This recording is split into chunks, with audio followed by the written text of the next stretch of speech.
দেড় মাস ধরে জামাইয়ের লগে কোনো জায়গায় বাইরই না। তো হঠাৎ করে দেড় মাস পরে আজকে ভাবলাম যে আজকে শুক্রবার যেহেতু তাহলে একটু বাইরেই জামাই রেলো এত কই যামু চিন্তা করতেছিলাম। হঠাৎ করে মনে পড়লো যে আমরা তো এখনো রিভার ভিউ, বুড়িগঙ্গা রিভার ভিউতে যাই নাই, তো ওই জায়গায় যাই। তো সুন্দর করে মানে পোজ লয়া ময়া গেলাম রিভার ভিউতে, যায়া দেখি মা গো মা কি পরিমাণ যে মশা। আজকে তোমাকে আমি এই রেস্টুরেন্টে কিছু ব্যাড রিভিউ দিমু, ভালো রিভিউ তো সবাই দিল। প্রথমত এই রেস্টুরেন্টে অনেক মশা, পায়ের নিচে ওলোগা মশা কল জ্বলতে থাকে, তারপরেও মশা। দ্বিতীয়ত খাবারের দাম অনেক বেশি, দেখো 5,000 6,000, মানে জাগো বাজেট 1,000, ওরা তো ভুলেও এই রেস্টুরেন্টে অনেক চিন্তা ভাবনা করবা না। তা আমি ওলোগা 1,400 টাকা দিয়া একটা মুরগির বারবিকিউ নিছিলাম। ওটা আমি একবারই খাইবার পারি নাই, একটুও মজা আসলো না। তো ওইটা আমি পার্সেল করে বাসায় নিয়ে এসেছি। তো বাসায় না কি করুম চিন্তা করতেছিলাম, ফালাই দিমু এতটি মুরগির মাংস। তো ভাবলাম একটা রেসিপি করে হালাই, একটু একবেলা খাওয়ানোর তো হয়ে যাবো। তো অনেকটি মুরগি আসলো, বুঝো না, পুরা মুরগির হুদা 2 জনে 2 রান খাইছি, বাকি সব বাইতে নিয়েছি।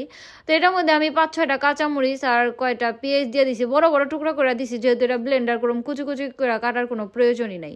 তো একেবারে আমি মিহিন করে ব্লেন্ডার করে লইছি, যাতে একেবারে দানা দানা কিছুই না থাকে, দিলে যাতে জলদি কষায় যায়। দেখো আমি একবারে মিহি একবারে হালুয়া বানায় হালাইছি।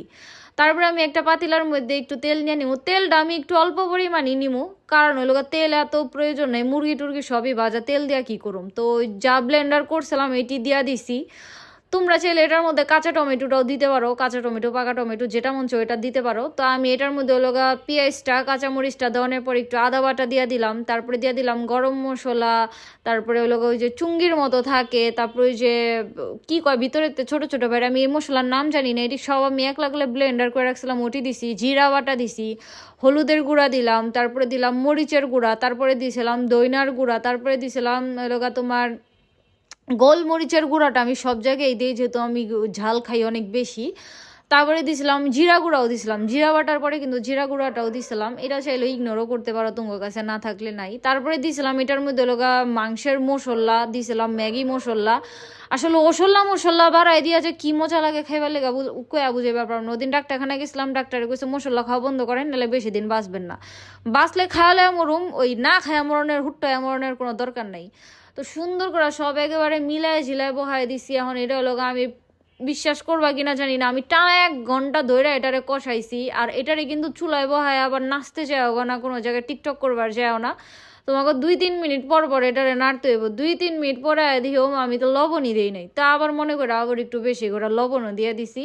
বুঝা হই না দিও, যেহেতু মাংসটা আগে থাকতেই ভাজা আসলে ওই লেগা লবণটা দেই নাই বেশি করে। তারপরে দিয়ে দিলাম সস, যেহেতু আমার কাছে টমেটোটা নাই, এর লেগে আমি টমেটোর বদলে সসটা দিছি। তোমরা চাইলে ডাইরেক্ট টমেটোটাও দিতে পারো। আজকে দিছিলাম সয়া সসও দিছিলাম এটার মধ্যে একটু, মুরগির মাংসটার মধ্যে বেটারা বেশি করে সয়া সস দিছে, লেগে আমি একটু অল্প করে দিছিলাম একটু ডানো দুধ। এটা লোক যারা মিষ্টি খেতে পছন্দ করো তারা দিও। ডানো দুধটা দিছি দেখে আমার কাছে একটু মিষ্টি মিষ্টি লাগছে, আমার মিষ্টি ভালো লাগে না, তারপরও আমি দিলাম। তো যাই হোক এটারে আমি অনবরত অনেকক্ষণ ধরে কিন্তু নাড়াচাড়া করে মনে করো এটারে আমি করছি, কষাইছি অনেকক্ষণ, প্রায় 1 ঘন্টার মধ্যে এটার একটু পরপর নাড়ছি, একটু মানে বারবার খালি দেখি নিজটা লাইগা যায়, তো লাইগা গেলে কি করবো, একটু পরপর তো নাচতেই হইব, সরি লাড়তেই হইব।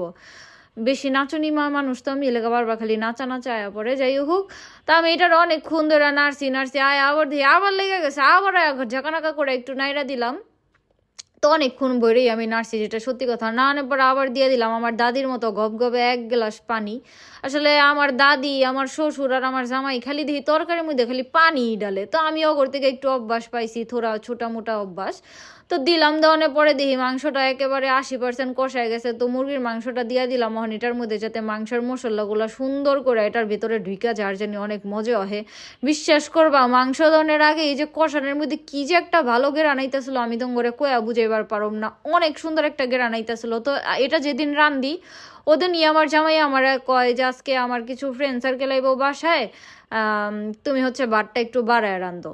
দেখো আল্লাহর কি নীলা খেলা, আজকে এই রেসিপিটা করছে, আজকেই মেহমান এবং মেহমান আয়া চাইটা পুইটা খাইছে, এত মজা হয়েছে এই রেসিপিটা, আর আমার যে কি ভালো লাগছে। আসলে আমার খাওন কেউ এমন চাইটা পুইটা কেউই খায় না, জন্মে আমার খাওনটা চাইটা পুইটা খাইছে, আমি তোমার করে কয়া বুঝে পারবাম না, এত মজা হয়েছে, ভাত পুরা শেষ করে লাইছে খাই, যে দেখো কি সুন্দর একটা লুক আইছে।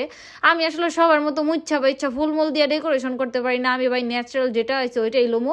আর এই যে দেখো পাতিলা পুরা খালি করে দিছে, আমার লেগে লাস্টের এক পিস আসলো, আমি এক পিস খাইলাম, অনেক মজা হয়েছে। তোমরা চেলে খাইবার পরে একবারে বিয়া বাড়ির রকম হয়েছে।